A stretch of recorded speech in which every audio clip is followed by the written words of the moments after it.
প্রয়াত মুকুল রায় দীর্ঘ অসুস্থতার পর রাত 1:30 নাগাদ জীবনাবসান বর্ষিয়ান রাজনীতিকের। 72 বছরে বিদায় বঙ্গ রাজনীতির একসময়ের চাণক্যর।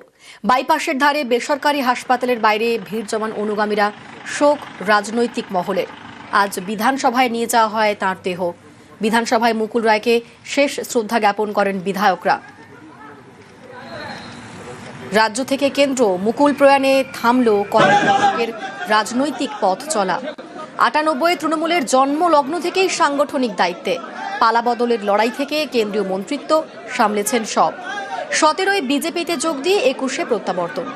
নির্বাচনের পর 2021 পুরনো দল তৃণমূলে ফেরেন। দলত্যাগ বিরোধী আইনে বিধায়ক পদ খারিজের দাবি তোলে বিজেপি। স্পিকার অস্বীকার করায় মামলা হয় হাইকোর্টে। হাইকোর্ট মুকুলের বিধায়ক পদ খারিজের নির্দেশ দেয়। হাইকোর্টের নির্দেশে অন্তর্বর্তী স্থগিতাদেশ দেয় সুপ্রিম কোর্ট। দীর্ঘ রাজনীতির জীবন এবং দীর্ঘ অসুস্থতার পর রাত 1:30 নাগাদ জীবনাবসান বর্ষিয়ান রাজনীতিকের। 72 বছরে বিদায় বঙ্গ রাজনীতির একসময়ের চাণক্য।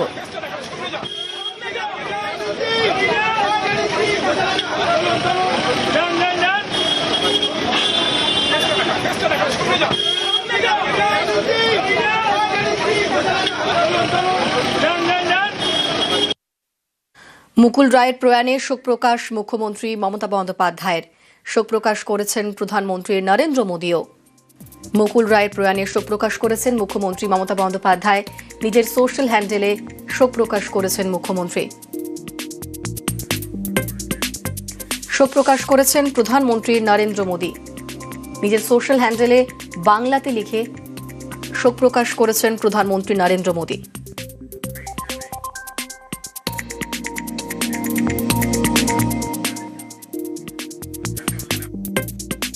যে উত্থান মমতা বন্দ্যোপাধ্যায়ের লড়াই, সেই লড়াইতে মুকুল নিঃসন্দেহে একটা ভূমিকা পালন করেছিল।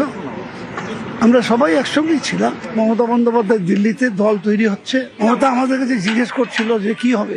সুব্রত বক্সী, মুকুল এবং আমরা তিনজনই একসঙ্গে বলছিলাম যে এগিয়ে যে আমরা আছি, সই করে দল গঠন করেছিলেন। তো মুকুল রায়ের দীর্ঘ আন্দোলনের সাথে আমাদের শান্ত ধীর প্রকৃতির হলো, তীক্ষ্ণ বুদ্ধি ছিল। দলের বিভিন্ন সময় দলের সিদ্ধান্ত হবে না হবে এইসব ব্যাপারে মমতা বন্দ্যোপাধ্যায় ওকে যথেষ্ট গুরুত্ব দিতেন। আমাদের দলের মধ্যে ওর চলে যাওয়াটা নিঃসন্দেহে একটা বড় ক্ষতি আমাদের দলের পক্ষে। সকাল থেকে খোঁজ খবর রেখেছিলাম, সোশ্যাল মিডিয়াতেও দিয়ে শ্রদ্ধা জানিয়েছি। হাপুনের সঙ্গেও টেলিফোনে কথা বলি। তিনি একজন রাজনীতিবিদ ছিলেন, আমার সঙ্গে ব্যক্তিগত সম্পর্ক অত্যন্ত সুমধুর ছিল।